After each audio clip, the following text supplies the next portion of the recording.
নিয়ে যায়, যায় কি যায় না? মেজবান কিছু না কিছু হাদিয়া তুহফা মেহমান মেজবানের বাড়িতে নিয়ে যায়।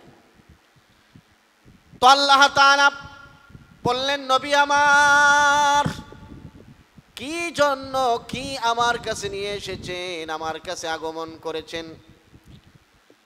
আল্লাহ রসুল বললেন, আল্লাহ বাইতুল্লাহ থেকে বাইতুল মুকাদ্দাস আসলাম, অনেক কিছু ধরলাম, অনেক সফর করলাম, যার মধ্যে ধরি সেই জিনিসই বলে আমি তো আল্লাহরই। আল্লাহর জিনিস আবার আল্লাহর জন্য নেওয়া যায়?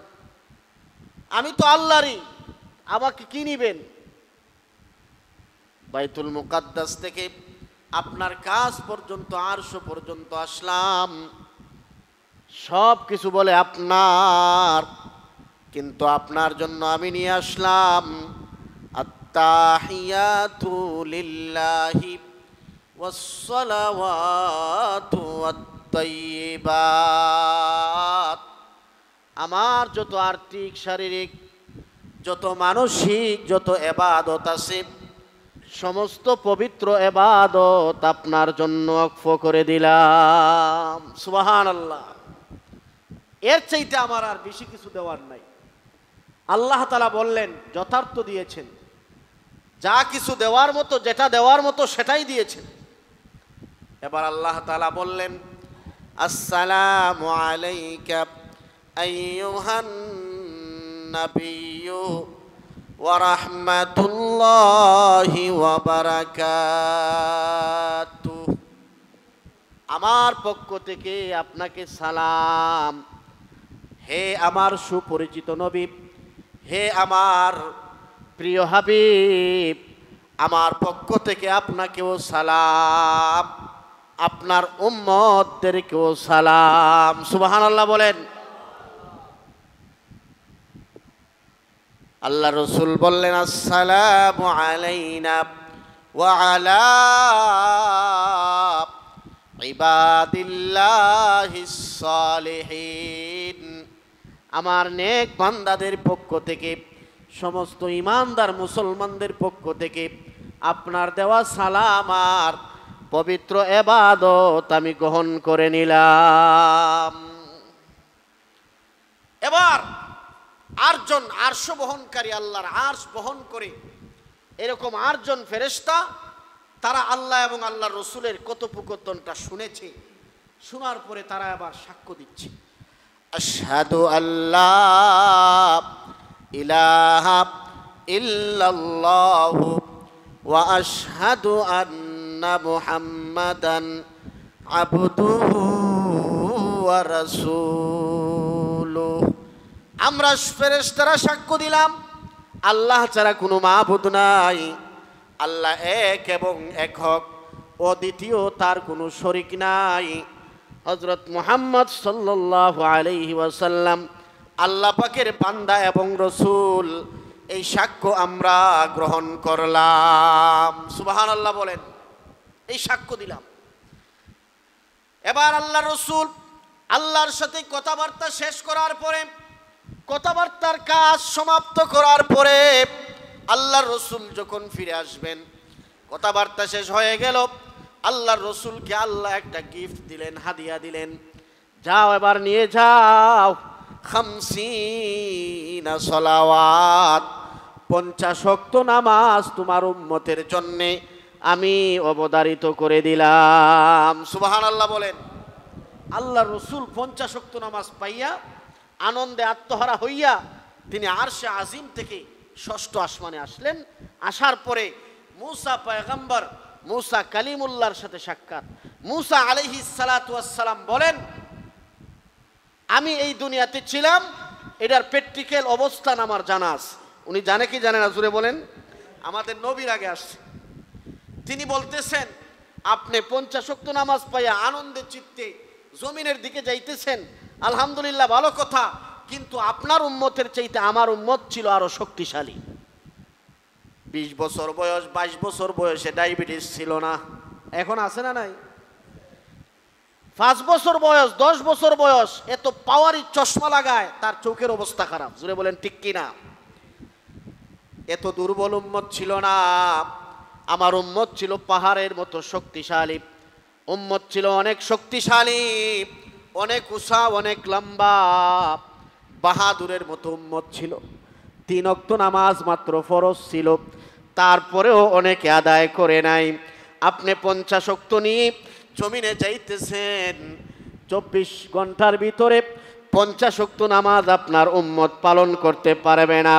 যেহেতু আমার উম্মতের চাইতে আপনার উম্মত হবে নরমাল দুর্বল, আপনার উম্মত হবে আমার উম্মতের চাইতে দুর্বল, আপনার উম্মত হবে আমার উম্মতের চাইতে আরো বেশি খারাপ। এজন্যে আপনার সাথে আমার পরামর্শ হলো, আপনি আবার আল্লাহর দরবারে যান, গিয়ে আল্লাহর কাছে দরখাস্ত করেন, আল্লাহ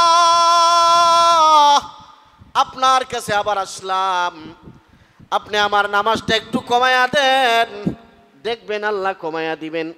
আল্লাহ রসুল মুসা নবীর পরামর্শ শুনে আবার আল্লাহর কাছে গেলেন। আল্লাহ পাক রব্বুল আলামিন 5 ওয়াক্ত নামাজ কমায়া দিলেন। রইছে 45 ওয়াক্ত। কয় ওয়াক্ত রইছে? 50 থেকে রইছে 45। আল্লাহর রসুল আসলেন, মুসা আলাইহিস সালাম বললেন আবার যান। নবী আবার গেলেন, আরো 5 ওয়াক্ত কমলো, রয়া গেল 40 ওয়াক্ত। আল্লাহ রসুল এইভাবে একবার নয়, 2 বার নয়, 9 বা 9 বার আল্লাহর সাথে ডিউটি করলেন, আবার আসা যাওয়া করলেন। 9 পাশে 45 ওয়াক্ত নামাজ আল্লাহ কমাইয়া দিলেন। সুবহানাল্লাহ বলবেন না? এবার মুসা নবী বলতেছেন আরেকবার যান, কারণ আমার উম্মত 3 ওয়াক্তই পারে না। এত সবল হওয়ার পরে, ব্যস্ত এত কম হওয়ার পরে 5 ওয়াক্ত কেমনে পারবে? আল্লাহর রসুল বললেন, যেভাবে আল্লাহ কমানোর যে একটা সিস্টেম শুরু করেছে, এখন যদি যাই খালি হাতে জমিনে যাইতে হবে। জোরে বলেন ঠিক কি না? আল্লাহ রসুল বললেন এবার মুসা পয়গাম্বরের কথা আর শোনা যাবে না। এখানে একটা প্রশ্ন হলো, আল্লাহ তো চাইলে একবারে 45 ওয়াক্ত কমাইতে পারতেন কি পারতেন না? তারপরেও আল্লাহর রসুলকে আল্লাহ 9 বার কেন হাফ ডাউন করালেন?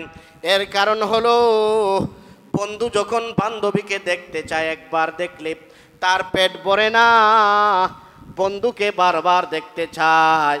আমার আল্লাহ আমার হাবিবুল্লাহকে, মুহাম্মদুর রাসূলুল্লাহকে দেখার জন্যে আল্লাহ বারবার রসুলের সাথে এই রকম করেছেন। বলেন সুবহানাল্লাহ।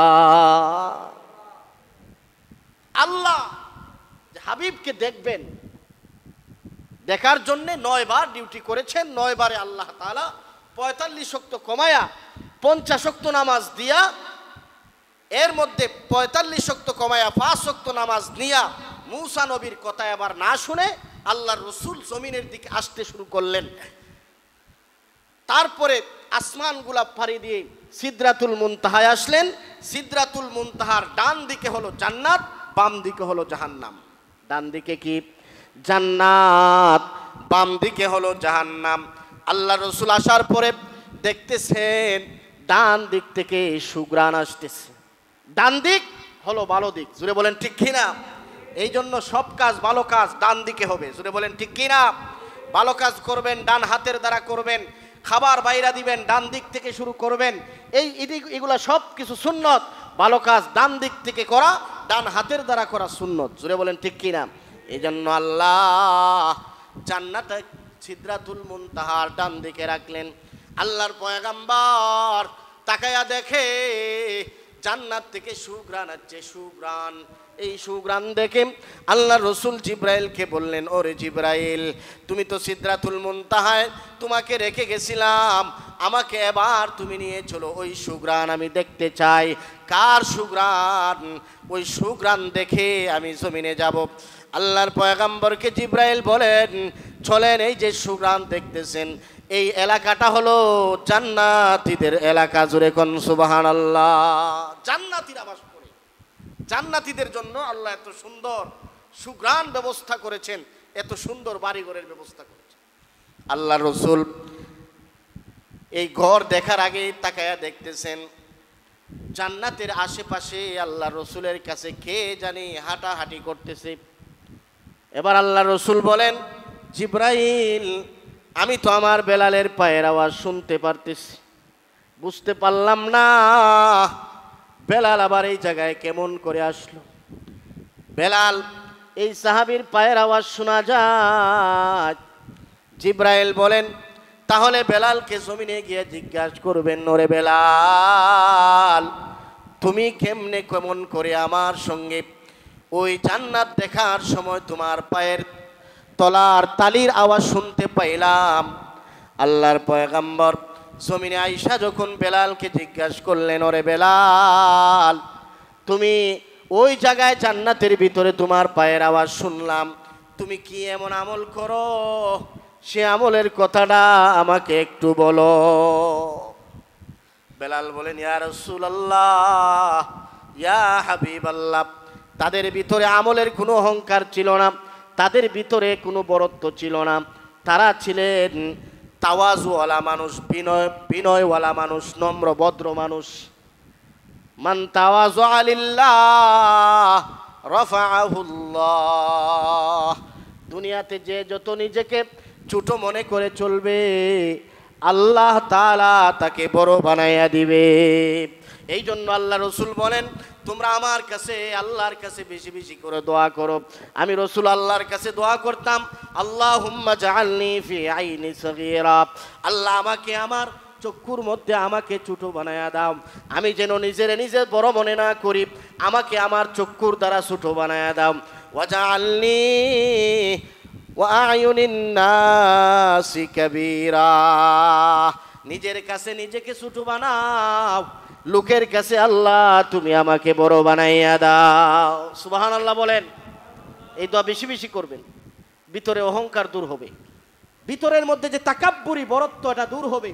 আল্লাহুম্মা জাআলনি ফি আইনি সগীরা ওয়া ফি আয়ুনিন নাসি কাবীরা, আল্লাহ মানুষের কাছে আমাকে বড় বানাও, নিজের চক্ষুর মধ্যে নিজেকে ছোট বানাও। এটা সাহাবায়ে কেরাম যেমন নিজের ক্ষেত্রে করতেন, আমলের ক্ষেত্রেও করতেন। বেলাল বলতে রাজি না, বেলালকে রসুল পারাপারি করলেন।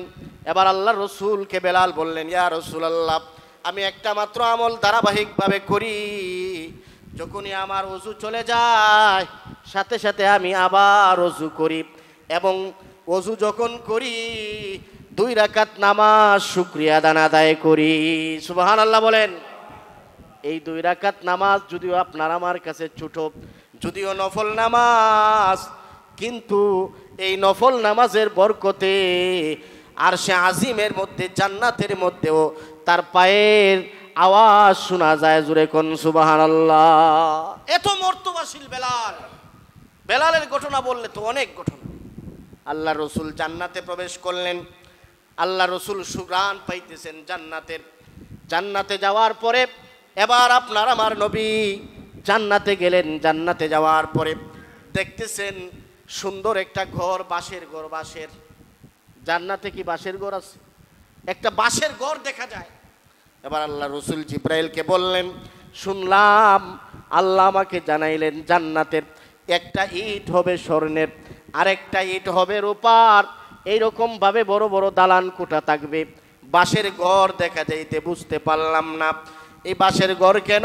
জিব্রাইল বলেন, ইয়া রাসূলুল্লাহ, ইয়া হাবিবাল্লাহ, আপনি সামনে আগায়া দেখেন, এটা বাঁশের ঘর হইলেও আল্লাহ বনি মুক্তা জাফরান বিভিন্ন ধরনের দামি জিনিস দ্বারা এই ঘরটা ইসলাম গ্রহণকারিনী জান্নাতের সুসংবাদ প্রাপ্ত খাদিজাতুল কুবরার জন্য সর্বপ্রথম বরাদ্দ করেছেন। সুবহানাল্লাহ বলেন। আল্লাহ রসুল যখন হেরা গুহার থেকে আয়েশা খাদিজাকে বললেন, জাম্মিলুনি জাম্মিলুনি, আমাকে জড়ায়া ধরো, আমার গায়ে জ্বর এসেছে, কে যেন আমাকে আয়েশা জড়ায়া ধরছে, আমি ভয় পাইয়া গেছি। জিব্রাইল আলাইহিস সালাতু ওয়াস সালাম এসেছিলেন আয়েশা হেরা গুহার মধ্যে। আমার আপনার নবীর গায়ে যখন জড়ায়া ধরলেন, আল্লাহ রসুলকে বললেন, ইকরা। আল্লাহ রসুল বললেন, মা আনা বিকারিন, আমি তো পড়তে জানি না। আবার বললেন, ইকরা, আমি তো পড়তে জানি না। এইভাবে জড়ায়া ধরার পরে রসুল তো আর জিব্রাইল সম্পর্কে ধারণা নাই, এমনিতেই খাদিজাতুল কুবরার কাছে আয়েশা আল্লাহর রসুল বলেন, আমাকে জড়ায়া ধরো, আমার জ্বর এসে গেছে, এত বড় একটা মানুষ আমাকে এত জোরে চাপ দিয়েছে, যে চাপের কারণে আমার শরীরের মধ্যে ভূমিকম্প শুরু হয়ে গেছে, আমি মনে হয় আর বাঁচবো না। এমনিতেই খাদিজা আল্লাহর নবীকে সান্ত্বনা দেয়, ওগো আল্লাহর পয়গম্বর কান্দেন না, কষ্ট পাইয়েন না, এটা সাধারণ কোনো মানুষ না, পৃথিবীর কোনো মানুষ আপনার ক্ষতি করতে পারে না, পৃথিবীর কোনো বান্দা আপনার ক্ষতি করতে পারে না, এটা হতে পারে জিবরাইল, যেই নবী পূর্বের নবীগুলার কাছে ওই জিবরাইলও এসেছিল।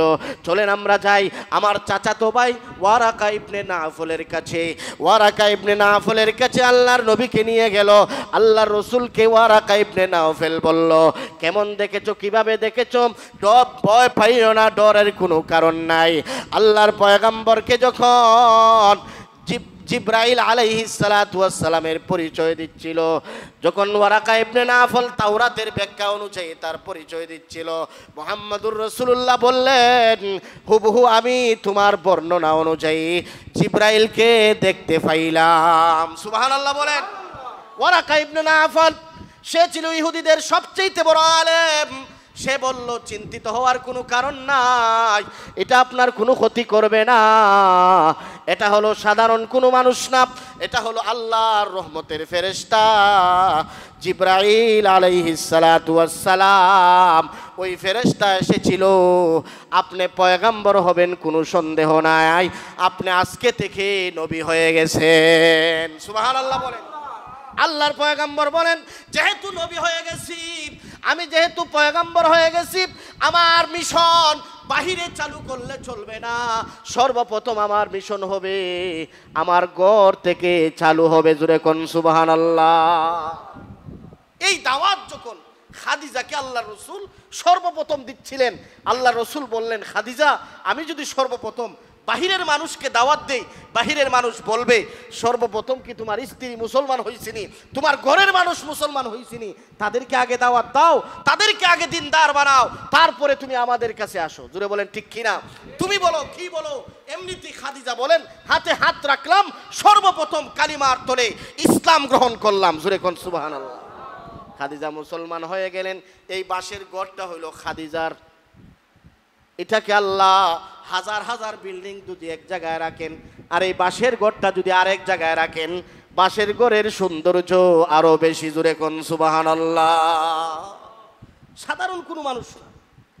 ঠিক আছে, বুঝলাম। আরেকটু সামনে গেলেন, কার ঘর? এটাও একটা বাঁশের ঘর। এটা হলো হযরত উমরের ঘর। আপনি যখন দাওয়াত দিচ্ছিলেন মক্কার মধ্যে, মক্কার কোনো মানুষ সাহস পায় নাই প্রকাশ্যে দাওয়াত দিবে, প্রকাশ্যে আপনাকে, প্রকাশ্যে মক্কার মানুষকে দাওয়াত দিবে। যেদিন থেকে উমর মুসলমান হয়ে গেল, সেদিন থেকে আপনি কালিমার পতাকা, কালিমার কথা, ইসলামের কথা মক্কার জমিনে প্রকাশ্যে মানুষের কাছে বলে বেড়াইছেন, প্রকাশ্যে আযান দিয়েছেন, প্রকাশ্যে নামাজ পড়েছেন, প্রকাশ্যে ইসলামের দাওয়াত দিয়েছেন। যেহেতু সব প্রকাশ্যে করেছেন, আর এর সহযোগী ছিল সর্বপ্রথম উমর, এই জন্য আল্লাহ দ্বিতীয় ঘরটা উমরের জন্য বরাদ্দ করেছে। জোরে কোন সুবহানাল্লাহ। জান্নাতের অনেক নিয়ামত দেখার পরে আল্লাহ রসুল জান্নাত থেকে বের হয়ে এবার বাম দিকে আছে, কি বলছিলাম? জাহান্নাম। জুড়ে বলেন, বাম দিকে কি? জাহান্নাম। এবার আল্লাহ রসুল জাহান্নামের মধ্যে প্রবেশ করলেন।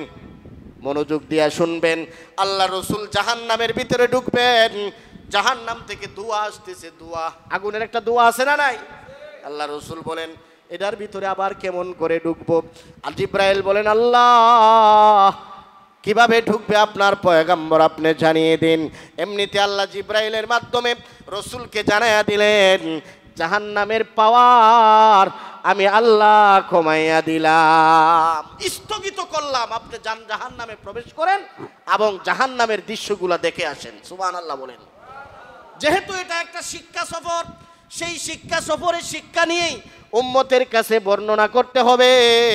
আল্লাহর পয়গম্বর জাহান্নামের ভিতরে প্রবেশ করলেন, ভিতরে প্রবেশ করেই দেখলেন আয়নাঘরের মতো ঘর, আর এই ঘরের ভিতরে আযাব আর শাস্তি হচ্ছে একদল মানুষের। ব্যারিকেডওয়ালা ঘর, আয়নাঘর, যেই ঘর থেকে বাহির হওয়া যায় না। সরকারের আয়নাঘর ছিল কি ছিল না? এইরকম আয়নাঘর, শিকল দিয়ে বাঁধা, কঠিন পরিস্থিতি, নিচের দিকে আগুন, উপরের দিকে মানুষ। আর এই সর্বপ্রথম যেই মানুষগুলাকে দেখলেন, এই মানুষগুলা হলো উলামায়ে সু, জমিনের নিকৃষ্ট আলেম সমাজ। নাউজুবিল্লাহ বলেন। সর্বপ্রথম আমাদেরটাই বলি, এটাও আল্লাহ রসুল বলছেন, খুতাবা হুকুম। আল্লাহ রসুল বললেন এরা দেখতে তো ভালো দেখা যায়, শরীর নাদুস নুদুস, চেহারা সুন্দর, সব কিছু ভালো, তারপরেও তারা জাহান্নামে কেনে আসলো। জিবরাইল বলেন ইয়া রাসূলুল্লাহ, জাহান্নামে আসার কারণ হলো ইয়াকুলুনা মা লা তাফআলুন, যারা যা সমাজের মানুষকে, দেশের মানুষকে বলেছে, নিজে আমল করে নাই। দেশের মানুষরে বলেছে নামাজ ফরজ, নামাজ পড়ো, কিন্তু তারা নামাজ পড়ে নাই।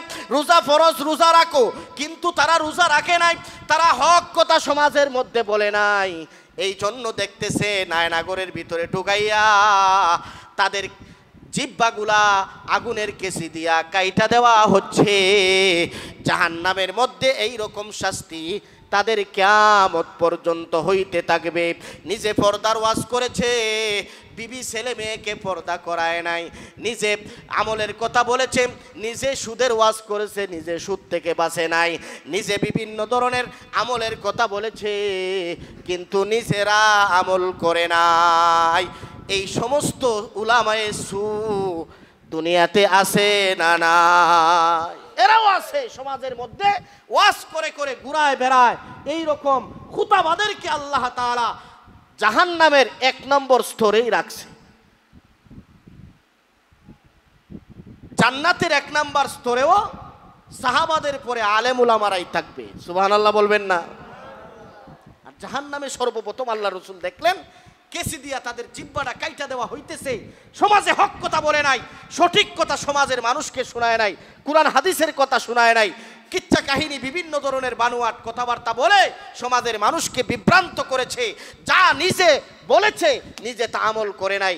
হক কথা, সঠিক কথা সে সমাজের মানুষের কাছে গোপন করেছে। এই জন্য আজকে তাদের জিহ্বাটা জাহান্নামের কেসি দিয়া কাইটা দেওয়া হচ্ছে। এই কাজ কারবার তাদের সাথে কিয়ামত পর্যন্ত চলবে। নাউজুবিল্লাহ বলেন। আল্লাহ রসুল আরেকটু সামনে গেলেন, দেখলেন আরেক দল মানুষ, তাদের জিহ্বার মধ্যে হুক লাগাইয়া জাহান্নামের মধ্যে ঝুলাইয়া রাখা হয়েছে। জিহ্বার মধ্যে হুক লাগাইয়া জাহান্নামের মধ্যে ঝুলাইয়া রাখা হয়েছে। এমনিতে আল্লাহ রসুল বলেন জিব্রাইল ওরা কারা? জিব্রাইল আলাইহিস সালাম, আল্লাহ পাক রব্বুল আলামিন জিব্রাইলকে জানায়া দিলেন, আমার নবীকে জানায়া দাও, শিক্ষা সফরের পরিপূর্ণ শিক্ষা দিয়ে দাও। এবার আল্লাহ রসুল যখন জিব্রাইলকে বললেন ওরা আবার কারা, এমনিতে জিব্রাইল আলাইহিস সালাম বলে ইয়া রাসূলুল্লাহ, ইয়া হাবিবাল্লাহ, এরা হলো আপনার উম্মতের ওই সমস্ত নারী যারা স্বামীকে কথা বলে কষ্ট দিয়েছে। নাউজুবিল্লাহ বলেন।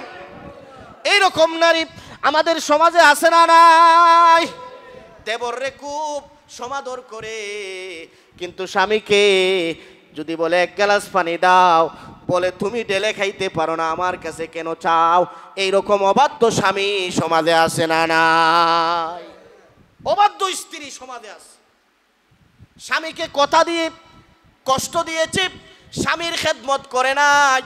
পরপুরুষ ঘরে আসলে যত ধরনের আবার খাবার আছে, আয়োজন আছে, সবগুলা তাদের সামনে প্রস্তুত করে, কিন্তু স্বামীকে দেখায় না, স্বামীর সাথে ভালো ব্যবহার করে না, ভালো আচরণ করে না, জবান দিয়ে স্বামীরে কষ্ট দিছে। এই জন্য এই সমস্ত নারীদেরকে হুক লাগাইয়া তাদের জিহ্বার মধ্যে জাহান্নামে ঝুলাইয়া রাখা হয়েছে। নাউজুবিল্লাহ বলেন। আমার মা বোনের আলোচনা শুনেন, এগুলা জাহান্নামের আলোচনা। মেশকাত, বুখারী, মুসলিম সব কিতাবে আছে। আল্লাহ রসুলের কথা কোনোদিন মিথ্যা হয় না। 2 নাম্বার 3 নাম্বার দাফে আল্লাহ রসুল আরেকটু সামনে গেলেন। সামনে গিয়ে দেখেন আরেক দল নারী, যেই নারীদের স্তনের মধ্যে হুক লাগাইয়া জাহান্নামে ঝুলাইয়া রাখা হয়েছে। স্তনের মধ্যে হুক লাগাইয়া জাহান্নামে ঝুলাইয়া রাখা হয়েছে। আল্লাহ রসুল বললেন জিব্রাইল, ওই নারীগুলা কারা যাদেরকে এইরকম শাস্তি দেওয়া হচ্ছে? আল্লাহ রসুলকে জিব্রাইল বলেন, ওগো আল্লাহর নবী, এই সমস্ত নারীরা হলো ওই সমস্ত নারী যারা তাদের স্বামীদেরকে স্তন উজাড় করে দেয় না, এটা পর পুরুষকে দেখায়া দেখায়া রাস্তাঘাটে বাজারে হাটে ঘুরায়, তারা হলো এই সমস্ত নারী। জুরে কন্যা উজবিল্লাহ। স্তন পর পুরুষকে দেখায়, এটা তো 99% নারীদের মধ্যে বর্তমানে পাওয়া যায়। জুরে বলেন ঠিক কি না? আরে জাহান্নামে যাবে, জাহান্নামে। স্তন পর পুরুষকে দেখায়, স্তন দিয়া পর পুরুষকে আনন্দ দেয়, নিজের স্বামীকে আনন্দ দেয় না। এটা ছিল তোমার ছেলে মেয়ের জন্য, এটা ছিল বরাদ্দ তোমার স্বামীর জন্য, কিন্তু এটা দিয়ে তুমি পর পুরুষকে আনন্দ দিছো। নিজের পরিবার পরিজনকে আনন্দ দেওয়ার কথা, কিন্তু তুমি নিজের বাড়িতে সেটা ব্যবহার না করে পর পুরুষকে আনন্দ দিছো। ওইটা তোমার লজ্জাস্থান সহ পর পুরুষের সাথে তুমি ব্যবহার করেছো। এই জন্য ওই সমস্ত নারীদেরকে স্তনের মধ্যে উক লাগাইয়া আল্লাহ জাহান্নামের শাস্তি দিতেছে। জুরে কন্যা উজবিল্লাহ। আর একদল নারী আছে, আল্লাহ রসুল আর একটু সামনে গেলেন, সামনে যাওয়ার পরে দেখতেছেন ওই আয়নাগরের ভিতরে কঠিন শাস্তি নিচের দিকে হচ্ছে, আর তাদের হাত দুইটা ব্যারিকেড লাগাইয়া, তাদের হ্যান্ডকাফ লাগাইয়া আকাশের দিকে ঝুলাইয়া রাখা হয়েছে, নিচের দিকে জাহান্নামের আগুন। আল্লাহ রসুল বলেন ওই সমস্ত কোন মহিলারা, ওই সমস্ত কারা নারীদের কথা আল্লাহ রসুল, নারীরাই বেশি জাহান্নামে যাবে এই কথার আল্লাহ রসুল জাহান্নামের মধ্যে নিজ চোখে দেখেও এসেছেন, দুনিয়াতেও বর্ণনা করেছেন। এমনিতে আল্লাহর পয়গম্বর বলেন ও জিবরাইল, ওই সমস্ত নারী কারা যাদের হাতের মধ্যে হ্যান্ডকাফ লাগানো? এমনিতে জিবরাইল আলাইহিস সালাম বলে ওই সমস্ত নারী হলো দুনিয়ার স্বামী সম্পদ চুরি করে বাপার বাড়ি পাচার করত, ওই সমস্ত নারী। জুরে কন্যা উজবিল্লাহ। স্বামী বিদেশ থেকে টাকা পাঠায়, ওই টাকা স্বামীর নামে না রাইকা ওই টাকা বাবার বাড়ি পাচার করে তার ভাইকে দেয়, খালাকে দেয়, মামাকে দেয়, আত্মীয় স্বজনকে বিলায়, কিন্তু স্বামী কষ্ট করে স্বামীর শ্বশুরকেও খাবার দেয় না, শাশুড়িকেও খাবার দেয় না। এইরকম নারী আমাদের সমাজে আছে না নাই?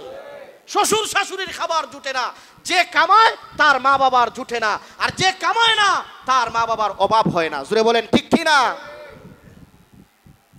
চুরি করে করে সম্পদ জমায়, ওই সমস্ত নারী হলো চূর্ণী নারী।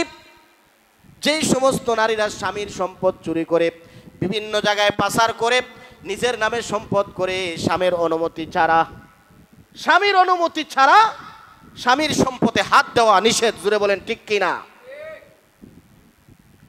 এই জন্য আমার ভাইয়েরা, ওই সমস্ত নারীদেরকে আল্লাহ হাতের মধ্যে জাহান্নামের বেড়ি পরাইয়া জাহান্নামে লটকায়া রাখছে। জুরে কন্যা উজুবিল্লাহ। আল্লাহ রসুল আর একটু সামনে গেলেন, গিয়ে দেখলেন আরেক দল নারী তাদের পা উপরের দিকে ঝুলাইয়া, তাদের জমিনের দিকে মাথা, নিচের দিকে মাথা দিয়া জাহান্নাম থেকে তাদেরকে শাস্তি দেওয়া হচ্ছে। এমনিতে আল্লাহ রসুল বলেন কে এইরকম নারী? জিবরাইল আলাইহিস সালাম বলেন ওই সমস্ত নারী হলো তারা যারা স্বামীর অনুমতি ছাড়া স্বামীর বার থেকে বের হয়ে যায়। একবার স্বামীর অনুমতি নিয়ে মার্কেটে যায়, আরো 5 বার স্বামীর অনুমতি ছাড়া যায়। জুড়ে বলেন ঠিক কিনা? আরো জুড়ে বলেন ঠিক কিনা? স্বামীর অনুমতি ছাড়া ঘর থেকে বের হয়ে যায়, স্বামীর অনুমতি ছাড়া তাদের পা দিয়ে তারা আকাম কুকাম যা আছে সব কিছু চালায়। ওই সমস্ত নারীদেরকে আল্লাহ জাহান্নামের মধ্যে তাদেরকে পা উপরের দিকে লটকাইয়া নিচের দিকে মাথা দিয়া শাস্তি দিবে। জুরে জুরে কন্যা উজুবিল্লাহ। এই ওয়াজ হলো আমাদের নারীদের জন্য। জুরে বলেন ঠিক কিনা?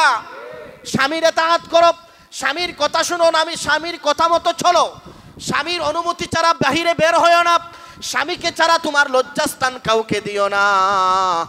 এই জন্য তুমি যদি চলতে পারো, যদি সঠিকভাবে তুমি সুন্দরভাবে যদি জীবনযাপন করতে পারো, নামাজ রোজা পর্দাসীনভাবে চলে স্বামীর ইতাআত করে যদি যাইতে পারো, তোমার জন্য আল্লাহ পাকের সর্বোচ্চ জান্নাত অপেক্ষা করতেছে। জুড়ে বলেন ঠিক কিনা?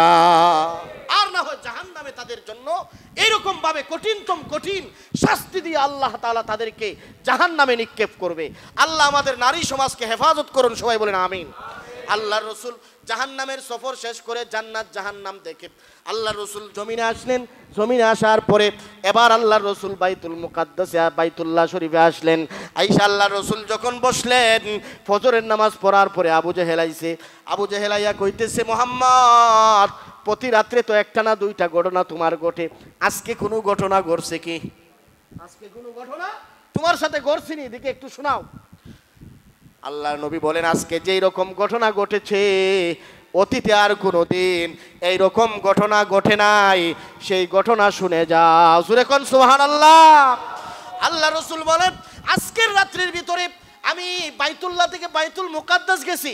বাইতুল মুকাদ্দাস থেকে প্রথম আসমান, দ্বিতীয় আসমান, সপ্তম আসমান, আরশ, কুরসি, লৌহ মাহফুজ, আরশের সামনে বসে আল্লাহর সাথে কথাবার্তা বলেছি।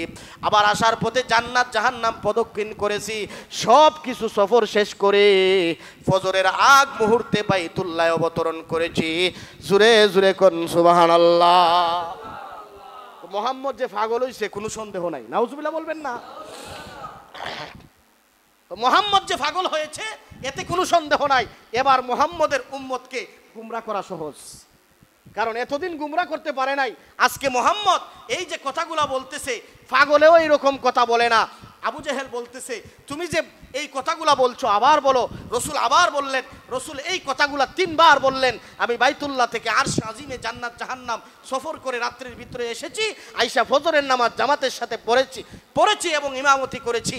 আল্লাহ রসুলের এই কথা সে বিশ্বাস করতে রাজি না। সর্বপ্রথম সে দুর্বল জায়গায় আঘাত করলো।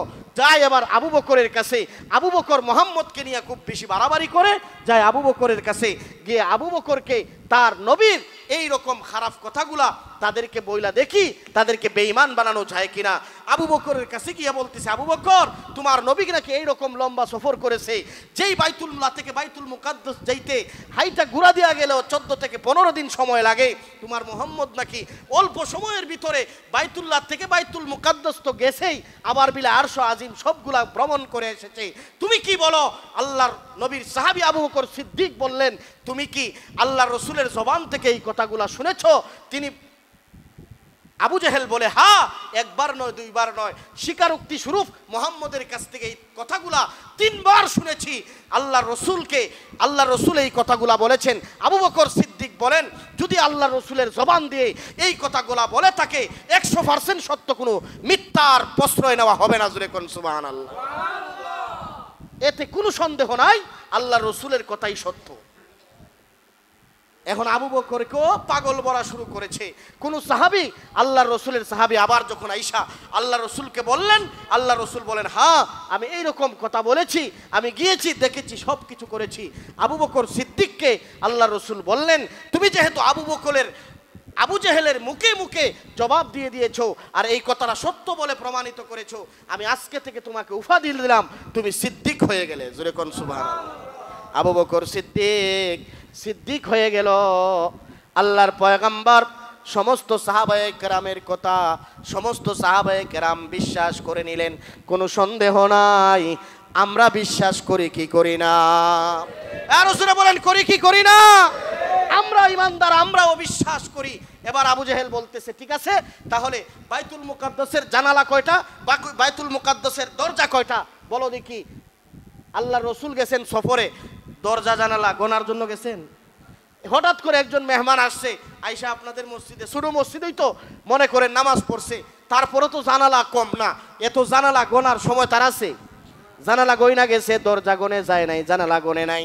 আল্লাহ রসুলকে এই প্রশ্ন যখন করল, আল্লাহ রসুল কিভাবে সত্যায়িত করবেন? এমনিতে আল্লাহ তাআলা পরিপূর্ণ বাইতুল মুকাদ্দাসকে রসুলের সামনে তুলে ধরলেন। আপনি গনে গনে আবু জেহেল, উতবা, শাইবা, রবিয়া, ওয়ালিদ ইবনে মুগিরা, মক্কার কাফেরদের জবাব দিয়ে দেন। জোরে কোন সুবহানাল্লাহ। আল্লাহ রসুল সফর শেষ করে আল্লাহ রসুল কয়েকত নামাজ নিয়ে আইছেন? আর রসুলে বলেন কয়েকত? 50 ওয়াক্তের মধ্যে 5 ওয়াক্ত। আল্লাহ তাআলা ঘোষণা দিলেন, যদি কেউ 5 ওয়াক্ত নামাজ সুন্দরভাবে আদায় করতে পারে, 1 ওয়াক্ত নামাজ আমার কথার 19-20 হবে না। আমি আল্লাহ, আমি যখন কথা বলি মাপ কাঠি দিয়েই কথা বলি, 1 ওয়াক্ত নামাজের বিনিময়ে 5 ওয়াক্ত, 5 ওয়াক্তের বিনিময়ে 50 ওয়াক্ত যদি কেউ আদায় করে, তাহলে আমি আল্লাহ তাআলা 5 ওয়াক্তের বিনিময়ে 50 ওয়াক্ত নামাজের সওয়াব দান করব। নামাজ পড়তে রাজি আছেন তো ইনশাআল্লাহ? আল্লাহ তাআলা আমাদের সবাইকে যেই কথাগুলো বললাম, রসুলেরই সফরের উদ্দেশ্য ছিল নামাজ, সেই নামাজটা আমাদেরকে সুন্দরভাবে আঁকড়ে ধরার, শিকার, আমল করার তৌফিক দান করুন।